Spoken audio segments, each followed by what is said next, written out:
பகவான் ஸ்ரீராமகிருஷ்ணரின் உபதேசங்கள். கங்கு கரையற்ற சச்சிதானந்த பெருங்கடலில் பக்தி என்னும் குளிர்ச்சியினால் தண்ணீர் ஆங்காங்கே உறைந்து பனிக்கட்டியாகிறது. திடமான பனிக்கட்டியாகிவிடுகிறது. அதாவது பக்தர்களுக்காக இறைவன் தனிநபராக வருகிறார். அதாவது சில வேளைகளில் உருவம் தாங்கி வருகிறார். ஞான சூரியன் உதித்தால் அந்த பனிக்கட்டி உருகிவிடுகிறது. அப்போது இறைவன் உருவம் உடையவர் என்று உணர்வதில்லை. அவருடைய உருவக்காட்சி கிடைப்பதில்லை. அவர் யார் என்பதை வாயினால் சொல்ல முடியாது. யார் சொல்வது? யார் சொல்வானோ அவனே இல்லை. அவனது நான் உணர்வு தேடினாலும் கிடைப்பதில்லை. ஆன்மீக ஆராய்ச்சி முடியாதவரை மனிதர்கள் வெற்று வாதங்களில் ஈடுபடுகிறார்கள்.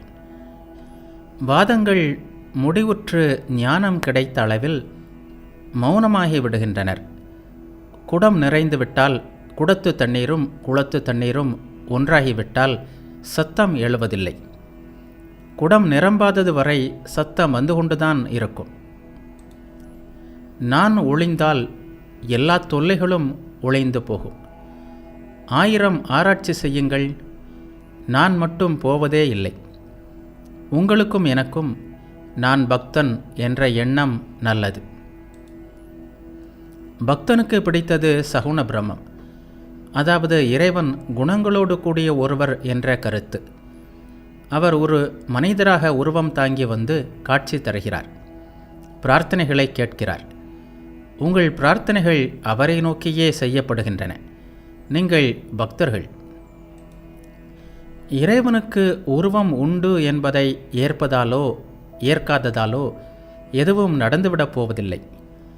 இறைவன் ஒரு தனி நபர். அவர் நம் பிரார்த்தனைகளுக்கு செவி சாய்க்கிறார். இந்த பிரபஞ்சத்தை படைப்பதும் காப்பதும் அழிப்பதும் அவரே. அவர் அளவற்ற ஆற்றல்களை பெற்றவர்.